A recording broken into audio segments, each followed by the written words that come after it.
कुछ लोग भी स्वर्ग और नरक को एक कल्पना मानते हैं। नमस्कार दोस्तों, स्वागत है आपका हमारे YouTube चैनल शांत मन मंदिर में। अगर आपने अभी तक हमारे चैनल को सब्सक्राइब नहीं किया तो कर लीजिए। जानते हैं, लेकिन यदि हम हिंदू शास्त्रों की बात करें तो मरने के बाद इंसान की आत्मा की दो प्रकार की गति होती है, जिसमें से एक को गति कहा जाता है तो दूसरी को अक्ति के नाम से जाना जाता है।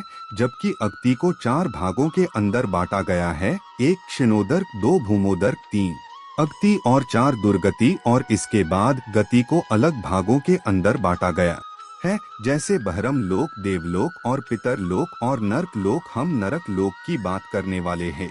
जब इंसान मर जाता है तो उसे उसके कर्मों के अनुसार मार्ग मिलता है।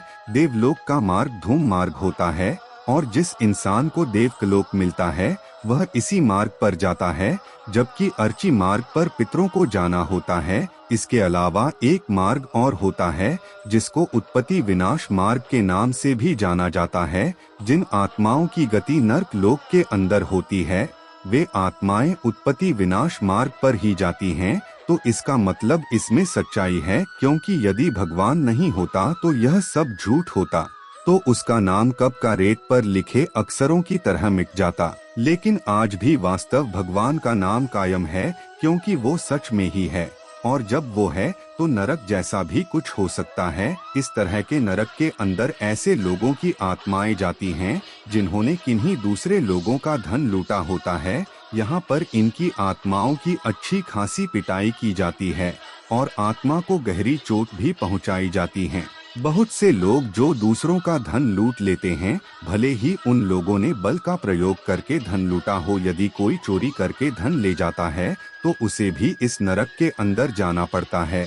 और यहाँ पर भयानक दिखने वाले इंसान के जैसे प्राणी इन आत्माओं को बुरी तरीके से पिटते हैं। हालांकि ऐसा करने से आत्मा मरती तो नहीं है, लेकिन उसे उसके किए के बारे में बार बार याद दिलाया जाता है। आत्मा इस पिटाई से बहुत अधिक दुखी हो जाती है और उसके बाद उसे दूसरों का धन लूटने पर बहुत अधिक अफसोस होता है। यहाँ पर किसी भी प्रकार की सिफारिश भी नहीं चलती है। अधिकतर लुटेरे अदालतों के अंदर बच जाते हैं, लेकिन भगवान के इस डंडे से उनका बचना नामुमकिन होता है।